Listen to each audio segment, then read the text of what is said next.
Like I'm the leading scholar on Black male adult learners in higher education. So on today's episode, we're going to talk about what to do when research surprises you. If you've done this long enough and you've done any research projects, maybe, as part of a class or even, maybe done a pilot study for your dissertation, you will recognize the first aspect of this when your research or dissertation surprises you is that you often have to expect the unexpected.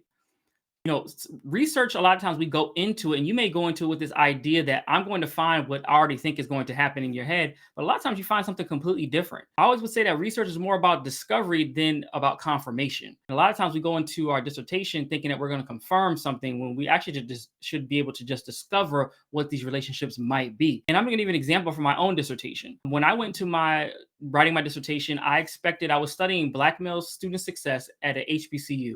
And so according to the literature that I had read, they had explained this idea that oftentimes that Black male students were typically your 18 to 22-year-old, your traditional age college student. And so because of what I read in the literature, I went into my dissertation expecting to get participants who fell into that same category. But to my surprise, the first person that responded to me was a man named Raheem, who was 62 years old, father of 15, and talked about how, I don't know if you want me to be a part of your study, but I'm willing to help if you want me involved.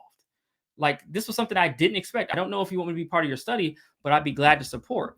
And so literally from that experience, I had to go back to the literature altogether because I had no idea what was happening around this population, which was referred to as non-traditional students and or adult learners.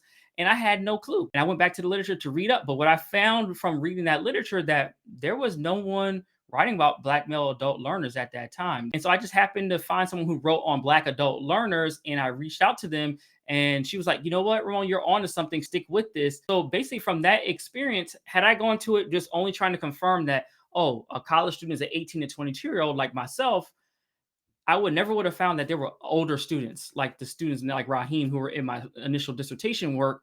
And that literally led me to a whole new research pathway. Like I'm the leading scholar on Black male adult learners in higher education. If you go, I've actually developed a theory called the Black male adult learner success theory that started from my dissertation. I did more studies and I started to understand there's a theory that needs to be developed for this unique population. And now I have doctoral students who are studying Black male adult learners who cite my theory. Like all of these things happen because I went into the research process with this idea that research for me was a discovery and not confirmation.